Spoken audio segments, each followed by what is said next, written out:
Commerce Connections On Air. Olá a todos, sejam bem-vindos ao Commerce Connections On Air. Eu sou Leandro Vieira, CEO do Administradores.com, e neste primeiro episódio o tema da vez é, afinal, o que é commerce? E não, você não ouviu errado, apenas commerce, sem um E. E este é o tema da nossa série de podcasts Commerce Connections On Air. E ao contrário do que vocês devem estar pensando, o Google não criou esse podcast para falar de e-commerce e sobre esse crescimento sem precedentes. No momento que todos os holofotes do comércio estão voltados para isso, apesar de ser tentador colocar uma letrinha na frente, a gente aqui está justamente para parar de falar sobre esse famoso E em português ou I em inglês na frente de tudo que é digital. A missão é fazer a conexão entre os diferentes modelos de e-commerce e entendê-lo de uma forma única. E esse é o primeiro episódio de uma série de podcasts trazendo conteúdos e entrevistas com experts e convidados.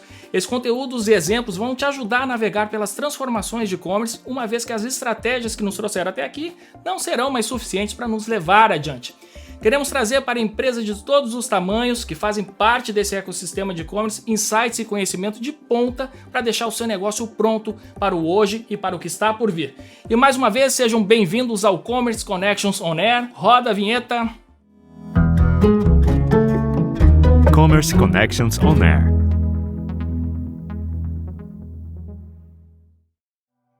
Então, dando o pontapé inicial na nossa série Commerce Connections On Air, neste episódio de estreia temos dois convidados mais do que especialistas no assunto. Gleide Salvanha, diretora de negócios para varejo do Google Brasil. Gleide, seja muito bem-vinda. Obrigada, olá, Leandro. E Rafael Russo, diretor de produtos de publicidade do Google Brasil. Rafael, seja muito bem-vindo. Obrigado, Leandro. Oi, Gleides. Oi, pessoal. E para começar, eu faço aquela pergunta que não quer calar. Gleides, afinal, o que é commerce? Pois é, Leandro, a resposta para essa pergunta é relativamente simples e, de uma certa forma, nós já a conhecemos. Commerce é um olhar mais amplo para uma dinâmica de comprar e vender que sempre existiu, mas agora em um cenário hiperconectado que passa necessariamente pelo digital. Não dá mais para falar só de e-commerce no sentido tradicional, em que tudo só acontecia dentro da internet, né? A pluralidade de canais, de opções de ofertas, de meios de pagamento, inclusive, de formas de entrega, não nos permite mais isso, colocar um E sozinho na frente de e-commerce, sabe? Não faz mais sentido. O que a gente tem agora é um ecossistema onde demanda e oferta se encontram independente de plataforma, mas sempre impulsionados pela tecnologia. Commerce é, então, se eu puder tentar dar uma resumida, Leandro, conectar oferta e demanda de forma eficiente, útil e responsável. E é todo o ecossistema que se forma ao redor disso para organizá-lo. E a gente vai falar bastante disso aqui, né? Não só hoje, como em outros episódios. É isso mesmo, Gleides. Agora me conta uma coisa, esse processo de evolução e adaptação a partir das novas tecnologias existe desde que o comércio é comércio. E novos tempos trazem novos comportamentos e assim surgem novos desafios e novas soluções.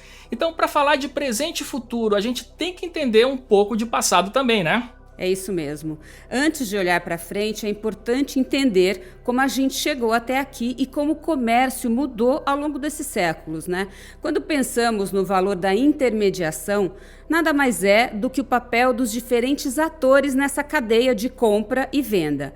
Se pensarmos lá atrás, na história do comércio, na época do escambo, o valor estava na troca, no produto em si. Depois surge a moeda, que possibilita aí equacionar problemas de assimetria de valor. Mais para frente, tem a figura dos merchants que viajavam, né? Lembra de um lugar para o outro? Quer dizer, não lembro, né? Para comprar e vender mercadorias. E, claro, depois evoluíram para as famosas rotas de comércio. Isso a gente estudou bastante. Então, aqui, o valor estava no acesso a uma diversidade de itens de outras tribos e regiões. E aí, entre os séculos XVIII e XIX, temos aí o nascimento dos pequenos comércios, as chamadas lojinhas, e o valor estava na constituição de um local estabelecido para as trocas. Nas últimas décadas, a gente vê aí o surgimento das lojas físicas de autosserviço, que em 1930, lá nos Estados Unidos, foi considerada uma das maiores inovações do varejo, até os dias atuais, inclusive. E é a forma de comércio que hoje estamos habituados. Legal, Gleides. E nessa época, o valor da intermediação estava na agregação e curadoria de mercadorias em um formato que permitia maior autonomia para as compras. É um ponto de transição importante, onde o consumidor passa a ter mais empoderamento e que vai ditar as regras daí para frente, certo? Exatamente, Leandro. Isso deu abertura aí para o surgimento de grandes redes de varejo por volta dos anos 80 e para o e-commerce. E o valor passa a ser, então, a capilaridade e a variedade de escolhas que o comércio online traz. E, com isso, as pessoas passam a ter acesso à cauda longa e as grandes redes de varejo ampliam essa capilaridade física. Legal, e com essa evolução dos modelos de negócio, eu acredito que essa contraposição entre o físico e o digital passa a dar lugar à discussão sobre a implementação de estratégias Omni, chegando mais perto do cenário atual, né, Rafael? Com certeza, Leandro. Acho que Omni é o grande tema, né? Nessa fase de pré-pandemia, a discussão também passa pelo delineamento dos papéis dos canais, né? Você vê o físico ganhando o status de experiência, enquanto que o digital ganha o status de conveniência. E com a ampliação dos modelos de marketplace, que no Brasil são super importantes, chegam a representar quase 80% do comércio digital, segundo o IBIT Nielsen, os varejistas brasileiros começam a olhar para a cadeia de uma forma mais ampla, a desenvolver os ecossistemas e até chegar nos famosos super apps, aí até olhando um pouco para a China como inspiração. Então o mundo do varejo já vinha ganhando corpo e complexidade com a integração de canais e dos ecossistemas, e agora nesse momento pós-pandemia, a gente vive a evolução para um comércio infinitamente mais múltiplo e muito mais complexo em termos de canais, stakeholders, serviços, benefícios e até os meios de pagamento, como a Gleides comentou. O que eu acho é que com o aumento da complexidade e de cada vez menos fronteiras com outros negócios para além do varejo, a gente acaba indo para um paradigma que é justamente a conexão, né? Que está aí no nome do nosso podcast, justamente no centro de tudo.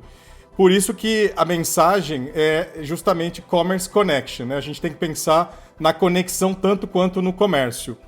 E o valor da intermediação, então, ele passa a ser justamente as conexões, né, entre os pontos de todo esse ecossistema que está se formando. Essa conexão ela vai muito além da integração de sistemas do físico e do online, Leandro.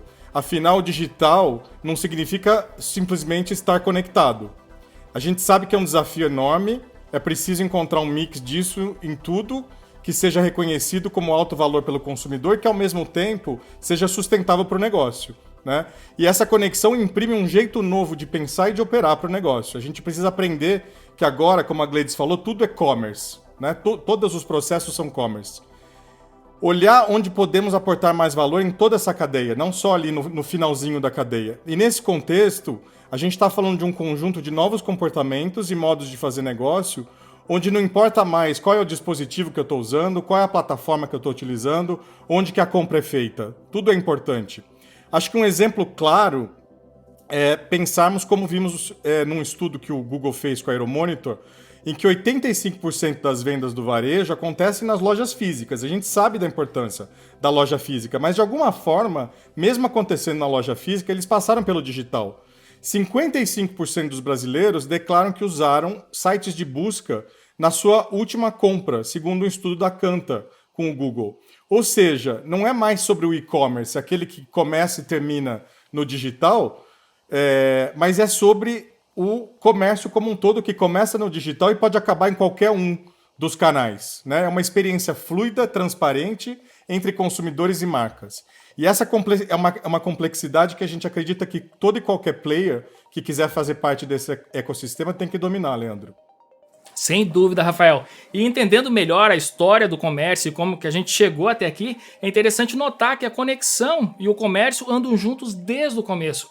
E essa conexão agora se estende também ao consumidor, não é mesmo? Então, a Gleides deu uma aula de história aí pra gente, eu vou tentar falar um pouquinho de português, né? Se a gente olhar a palavra comércio, a gente vê que conexão e comércio andam juntos desde o começo, né? A palavra tem várias origens, mas uma delas, que é a do latim, commercium, ela vem justamente da junção da palavra com, que significa junto e, portanto, conectado, com a palavra merc, que é justamente mercado, e aí o local de troca. Então, desde o começo, isso significava local de troca onde as pessoas se reúnem. Então, a conexão sempre teve dentro do nome comércio e, portanto, sempre existiu ali como quase que o significado, né, do comércio. Não existe comércio sem conexão. O que a gente vê é que esse consumidor de hoje está mais conectado, não só tecnologicamente, mas também conectado com seus desejos, conectado com novas formas de comprar, conectado com novas formas de pagar, conectado com novas formas de escolher. Por exemplo, a gente fez um tracking com a Ipsos no começo da pandemia, lá em julho do ano passado, e a gente viu que 46% dos brasileiros se sentiam nervosos ao comprar em lojas físicas, e com o passar do tempo esse número caiu e hoje está em torno de 38%. Mas mesmo com menos receio, a experiência física, que sempre foi muito sensorial, parece ter se transformado de forma mais permanente. Na última medição do tracking, que foi agora em julho de 2021, 61%, Leandro, afirmaram que passam menos tempo percorrendo as lojas.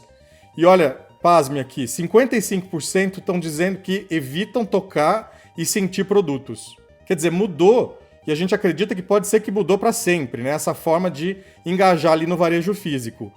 Por outro lado, quando a gente olha para o varejo digital, esse engajamento aumenta, né? Então, se a gente olhar para os dados da EPN, que acompanha as tendências de aplicativos, a gente vê que o tempo gasto com os aplicativos específicos de varejo aumentou 35% em relação a janeiro de 2020, né? Quando a gente olha para os 13 maiores aplicativos de varejo do Brasil.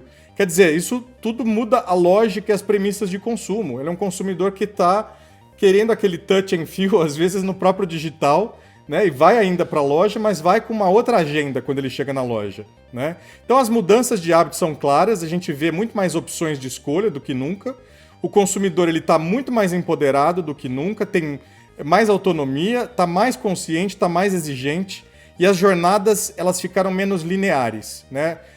A gente chama aí de zigue-zague, elas não são tão lógicas como antes, e isso vai impor ao varejo uma dinâmica de compra e venda completamente diferente, né? Antes o varejo ele ditava o ritmo do consumo, ele que tinha o calendário de ofertas, ele que tinha os eventos sazonais, até ditava qual era o horário de funcionamento da loja, onde que eram as áreas de entrega, quais os canais que o consumidor podia comprar, devolver. Então agora, Leandro, não é mais o cliente que vai à loja, é a loja que vai ao cliente. Os varejistas têm que estar onde o consumidor está, que se contrapõe àquela lógica antiga que era o consumidor que tem que ir até a loja, né? E a gente tem que lembrar também que isso acontece num mundo, né, que vai requerer muita inovação, porque é muita complexidade. São 14 milhões de novos e-shoppers que chegaram no Brasil em 2020, segundo o Ebit reportou para a gente no começo do ano. E aí as combinações ficam enormes, né? Você imagina a quantidade de combinações entre muito mais ofertas, muito mais consumidores. Você multiplica todas essas possíveis combinações, você vai precisar de muita tecnologia para poder servir todas essas combinações. É impressionante, né, Rafa? Porque aqui do lado do consumidor, a gente está vendo que ele navega com muito mais proficiência entre esses canais, né? A gente acabou de ver aí num estudo de novo do Google com a Euromonitor que o consumidor está cada vez mais agnóstico. 8 em cada 10 dos brasileiros afirmam que gostam de comprar tanto online quanto offline. Ou seja, a gente sai exatamente dessa contraposição físico ou digital e esse modelo mental está cada vez mais importante, né? Cada vez mais isso é claro na cabeça do consumidor. Tanto que a gente vai falar disso muito mais, acho que o Rafa deu aí um spoiler, no episódio Consumidores Zigue-Zague. Não deixem de ouvir, aliás, aqui o nosso merchan. E o que a gente vê aqui como principal motivo da mudança dessa jornada de compra foi, claro, a revolução do smartphone, que hoje é cada vez maior, melhor, né? A penetração é maior e a gente tem muito mais conexão. Segundo o próprio IBGE, ainda de 2019, mais de 80% da população brasileira com mais de 10 anos possui um celular. E ele é a principal forma de acesso à internet para 99,5% dos domicílios brasileiros. E o smartphone e o universo dos apps não muda só a dinâmica de compra online, mas também a experiência das lojas, né? Um pouco do que o Rafa está falando aqui. Essas jornadas offline não começam e nem terminam na loja. A loja se torna parte de um processo de compra, de novo aí, mais conectado. Um estudo também que a gente encomendou para a MindMiners esse ano, a gente viu o quanto o celular assume essa liderança, mas assim, disparado como o dispositivo mais utilizado para as compras online. É o principal dispositivo, sendo 62% dos entrevistados usam mais o smartphone para fazer compra online. E aí, é claro, o reflexo da importância do mobile nessa jornada de compra, a gente vê também que no meio da pandemia, ou seja, lá em setembro do ano passado, o Walmart lança uma nova loja conceito que tem o app como elemento central de experiência física. Legal, né? E nesse contexto de alta conectividade e eu diria até de alta velocidade, né? A gente está agora escutando áudios em velocidade 1,5, 2, vídeos também, aprendendo também dessa forma. Isso acaba gerando também um consumidor que é mais exigente e também mais impaciente, né, Gleides? Como é que isso tem impactado nos novos comportamentos? É verdade, Leandro. A gente está chamando aqui de now consumers, né? Que não querem esperar sequer 2 dias, por exemplo, para um retorno de suporte ao atendimento ou até mesmo se adequar ao horário do funcionamento de varejistas, né? Um exemplo, inclusive, são as buscas por frete rápido, que no período pós-pandemia ficaram cerca de 2,5 vezes maiores. E a gente viu também um consumidor cada vez mais sem fronteiras, né? Em outra pesquisa que a gente realizou recentemente aqui com o Google Survey, a gente viu que 73% dos e-shoppers, né, dos compradores online brasileiros, já compraram em algum site ou app internacional.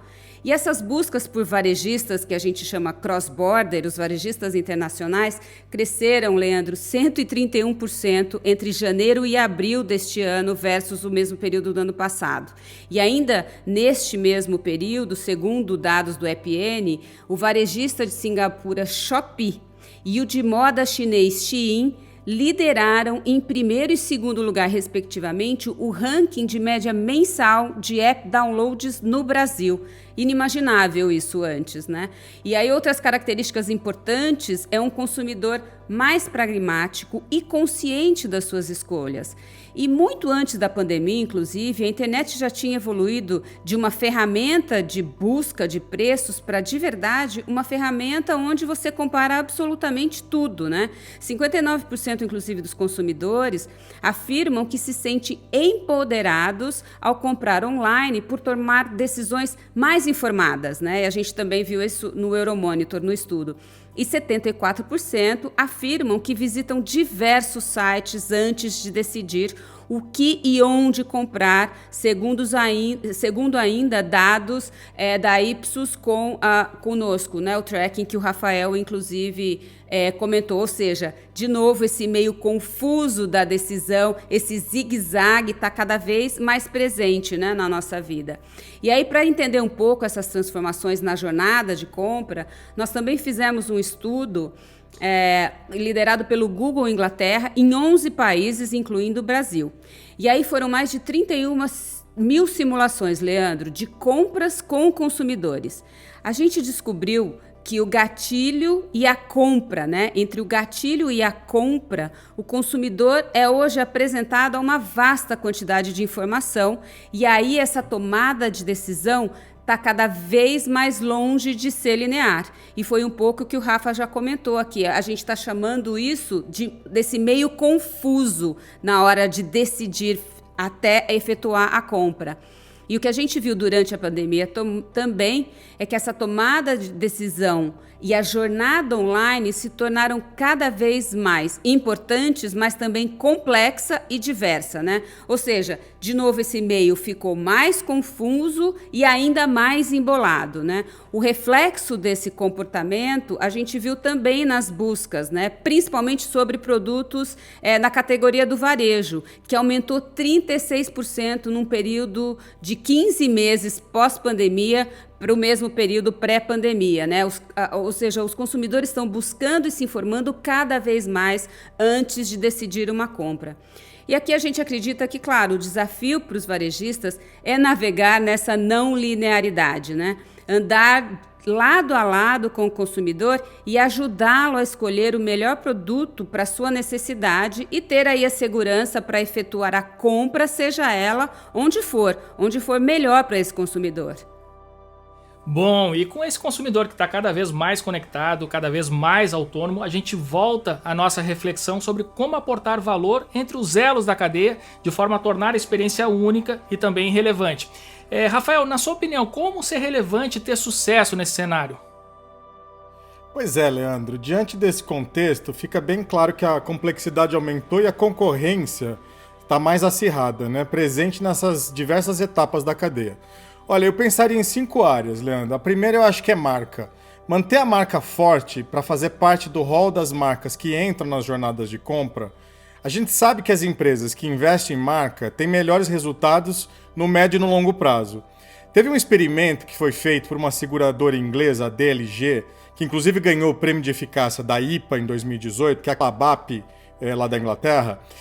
Ela mostrou que as marcas que investiram em campanhas de construção de marca tiveram click-through rate até 2 vezes mais alto do que as marcas que não investiram em publicidade de marca. Né? O que acabou comprovando que mesmo se você não vê um resultado imediato nesse tipo de investimento, ele acaba trazendo até resultados de performance aí no médio e no longo prazo. Então, mesmo para um cliente que se diz, eu sou focado em performance, a gente costuma dizer, ok, mas invista em marca também.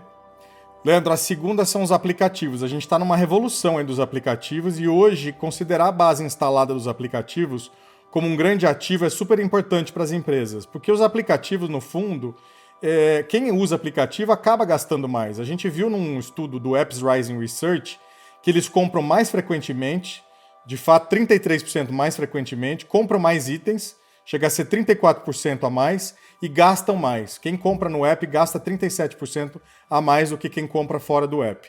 Então hoje olhar para uma base saudável de aplicativo é um super diferencial. Terceiro, eu diria para você, garantir a qualidade dos assets, né? Não só os físicos, mas principalmente os digitais aqui. Então pensar como é que está a navegabilidade do aplicativo, mas também da versão web.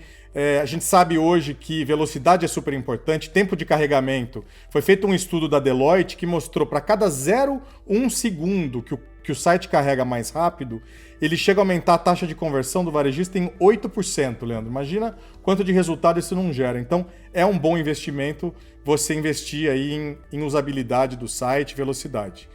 Em quarto lugar, pensa no pós-venda. Não vou ensinar aqui a missa ao padre, eu acho que os varejistas, né, são os mais experts aqui em pensar isso, mas não esquecer que os consumidores eles estão dispostos a pagar mais por uma boa experiência. Né? Teve um estudo da PwC que mostrou 80% dizem isso, eu pagaria mais por um bom serviço.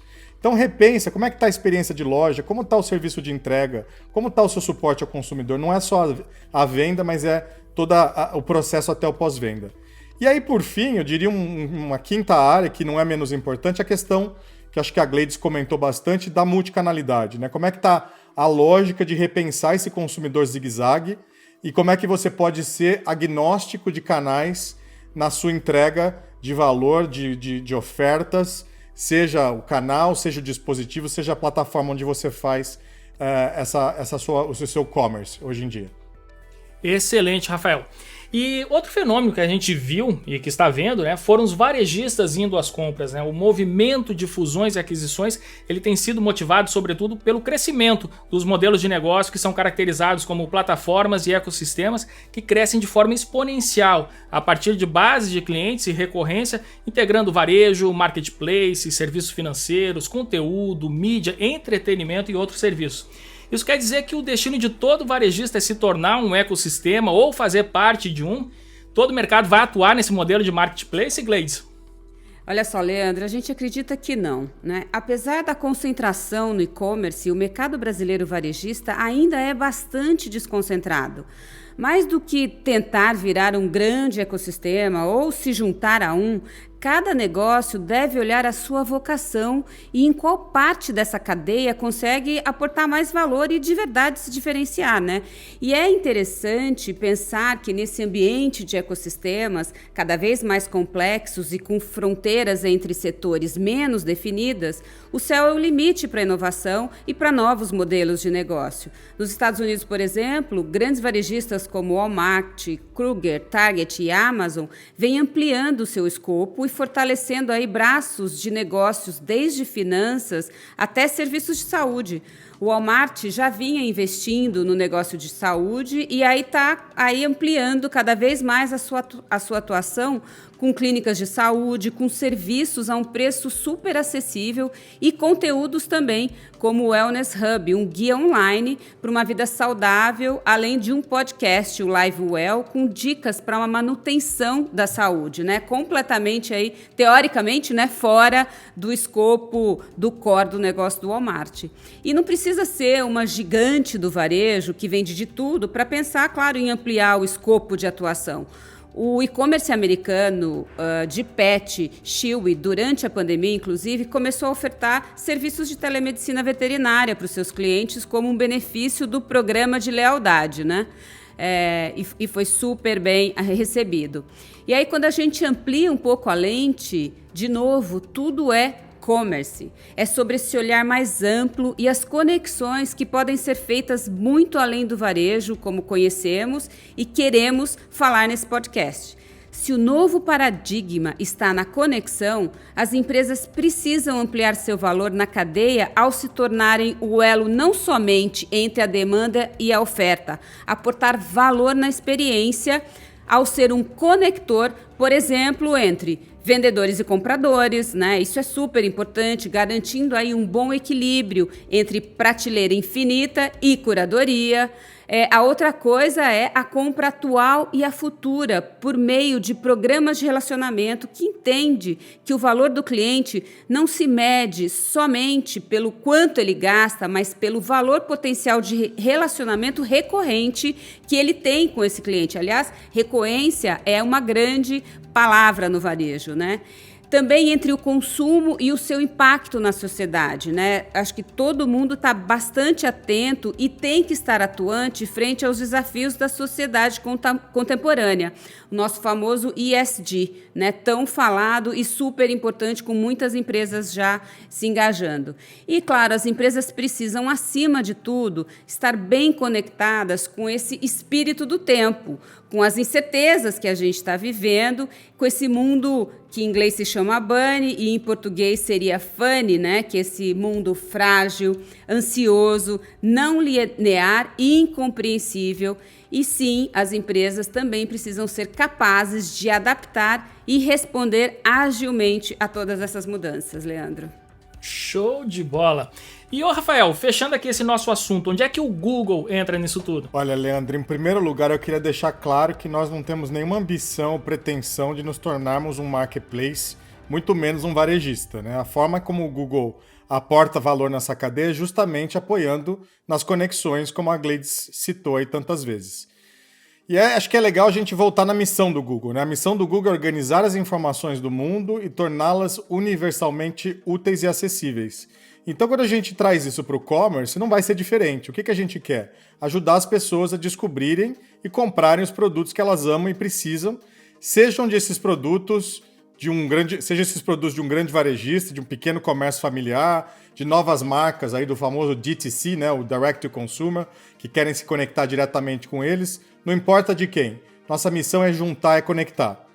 E isso tudo, Leandro, para comprar melhor, né, para vender melhor, ou seja, para ter um commerce sempre melhor, no canal que tiver mais sentido para todo mundo. Eu acredito que o Google é peça super importante nessas conexões, e para dar uma dimensão para você, globalmente tem 1 bilhão dessas jornadas de e-commerce todos os dias, ou seja, 1 bilhão de intenções de compra passam pelo Google todos os dias para suprir essa demanda, 24 bilhões de produtos cadastrados na plataforma de Google Shopping. E a gente está apoiando aí uma rede de varejistas e compradores para ajudar as empresas a serem descobertas e dar às pessoas mais opções quando elas desejam comprar numa rede aberta para todo e qualquer varejista que quiser entrar nisso. Sensacional, Rafael. Agora o nosso ouvinte deve estar se perguntando, né? A pergunta deve ser: como é que eu posso participar desse 1 bilhão de jornadas de shopping diárias? Conta aí pra gente como é que o Google pode ajudar, Rafael. Então, acho que tem 3 maneiras. A primeira é essa rede aberta que eu comentei, então fazendo parte do nosso ecossistema de e-commerce. A primeira dica que eu daria é liste todos os seus produtos no Google e aí você vai se conectar gratuitamente com milhões de pessoas, milhões de brasileiros. Além disso, existe uma solução no Google, que poucos às vezes conhecem, que é chamado Google Meu Negócio. E ele, para quem tem lojas físicas, seja um pequeno comércio que tem uma loja só, ou até para uma grande rede que tem muitas lojas, muito fácil você cadastra o seu negócio e automaticamente essa loja passa a aparecer na busca do Google e no Google Maps, né, na parte de mapas. Isso ajuda a impulsionar os negócios, porque quando as pessoas buscam as informações perto delas, desde que você esteja incluindo ali e mantendo atualizadas as informações de contato, telefone, horário de funcionamento, as pessoas vão encontrar sempre as informações mais relevantes. E você pode ainda fazer gratuitamente, Leandro, posts promocionais e até trocar mensagens de texto gratuitas com os clientes diretamente na plataforma. E aí, obviamente, terceira forma, existem soluções de anúncios inteligentes, de publicidade paga, que podem acelerar ainda mais os resultados de negócio. Existem soluções, inclusive, que são específicas para o varejo. Vou dar um exemplo para você, que são as campanhas inteligentes de shopping, né, que vão trazer ainda mais automação, toda a inteligência artificial do Google para maximizar os resultados para os varejistas. Um exemplo que a gente costuma citar, a Samsung na Black Friday, por exemplo, ela queria aumentar a receita das vendas sem mexer nos KPIs de eficiência. E ela migrou das campanhas tradicionais para essas campanhas inteligentes e teve um aumento no ROI, pasme aqui, de 91%. Nossa. Quer dizer, com 91% a mais de ROI versus as campanhas tradicionais, ela atingiu todos os objetivos durante a Black Friday e foi um super sucesso. É uma campanha muito legal porque, além de simplificar a implementação, você aparece automaticamente tanto na busca quanto na rede de display e já permite fazer alguns parâmetros que são importantes para os varejistas. Por exemplo, equilibrar uma coisa que é super importante, que a gente ouve muito dos nossos clientes, que é equilibrar a aquisição de novos clientes versus a fidelização de uma base existente. Então ali você facilmente parametriza quanto de cada um você quer e automaticamente a ferramenta faz a mágica ali acontecer. Legal. Rafael, a gente chegou a falar bastante sobre aplicativos, né? O que o Google oferece nesse sentido? Então, aplicativos acho que é um outro grande carro-chefe. O Google é hoje o maior parceiro no mundo para a geração de instalação de aplicativos num curto espaço de tempo. E as campanhas de aplicativos são super úteis para os varejistas, porque hoje, como a gente viu ao longo aí do podcast, o cliente aplicativo acaba comprando mais, né? Só que tem um desafio, Leandro, que apenas 20% dos usuários que baixam o aplicativo usam, de fato, o aplicativo nos primeiros 7 dias. Então a gente tem um desafio. O primeiro desafio é baixar o aplicativo, o segundo é fazer com que realmente ele engaje com esse aplicativo. Então a gente evoluiu também nas soluções para lançar soluções não só para instalação, mas agora para reengajamento. As Casas Bahia, por exemplo, com a sua base aí de 13 milhões de usuários, usou as campanhas para reengajar os usuários que estivessem em qualquer momento da jornada de compra diretamente levando para o seu aplicativo e gerou com isso 1 bilhão em vendas com 1 milhão de itens vendidos, Leandro. Impressionante. Eu gostaria de destacar também como o Google tem atuado na multicanalidade, tá? Fora a questão dos aplicativos. A gente faz isso com um anúncio chamado Anúncios de Inventário Local. O nome aí meio abrasileirado, mas é uma solução que permite que você mostre os estoques em tempo real das lojas físicas nas nossas plataformas digitais. Quer dizer, isso facilita para o consumidor saber se vai haver ou não o produto quando ele chega na loja. Ele pode comprar online e retirar na loja, ou ele pode ir diretamente para a loja e comprar na loja. Você pode, inclusive, integrar dados de estoque em tempo real, integrar dados de vendas para otimizar. Enfim, a gente volta para essa questão da conexão. Conexão é a palavra-chave aqui, porque é a partir dessa conexão que a gente otimiza os negócios. Um último exemplo que eu queria compartilhar com você, é aqui um exemplo conjunto, né? Muitas vezes as marcas e o varejo se juntam nessas empreitadas aí para a omnicanalidade. Então foi um caso aqui entre a Nestlé e as lojas americanas na última Páscoa.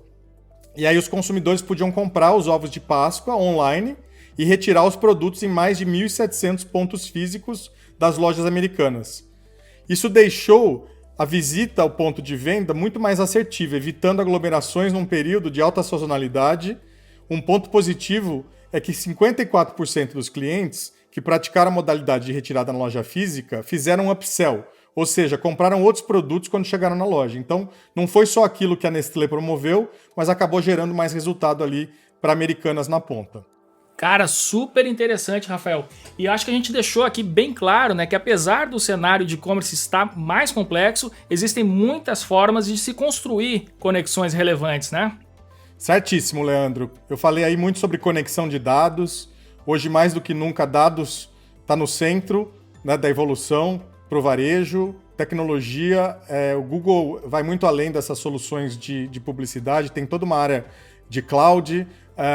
Isso é parte, né, de tudo que o Google pode oferecer. E existem modelos de predição de demanda, soluções de pagamento, muitas outras coisas que a gente, infelizmente, não teve tempo de abordar. Mas eu queria encerrar com a mensagem de que a gente está aqui para ajudar os negócios e para conectar com as inúmeras oportunidades que existem aí no mundo do commerce. E com esse convite que a gente queria olhar para o commerce sob as lentes da conexão e deixar aqui um convite para que seja o começo aí não só de muitos podcasts, mas de muitas conversas com o mercado. Muito bom. Obrigado, Leandro. Obrigado, Gleides. Obrigada, Rafa. Obrigada, Leandro. Pessoal, eu estou profundamente aqui impactado com esse nosso bate-papo de hoje. Tenho certeza que o nosso ouvinte também. Foi uma conversa assim que é para ser ouvida mais de uma vez, com uma caneta na mão, para anotar todos os insights, pois foram muitos, né? E o que eu percebi é que vocês do Google estão muito atentos a todas as mudanças e as dinâmicas da nova economia e com certeza vocês estão ajudando a escrever um novo capítulo na história dos negócios. Bom, obrigado pela disponibilidade, pela contribuição que vocês deixaram aqui no nosso podcast hoje. Obrigado a todos vocês que estão nos ouvindo, que seguem o nosso canal. E toda semana a gente lança aqui um novo episódio, trazendo conteúdos e entrevistas com experts, com convidados, navegando pelas transformações do e-commerce. Fiquem ligados e vamos juntos nessa jornada de conexão. E a gente se vê por aqui no Commerce Connections On Air. Commerce Connections On Air.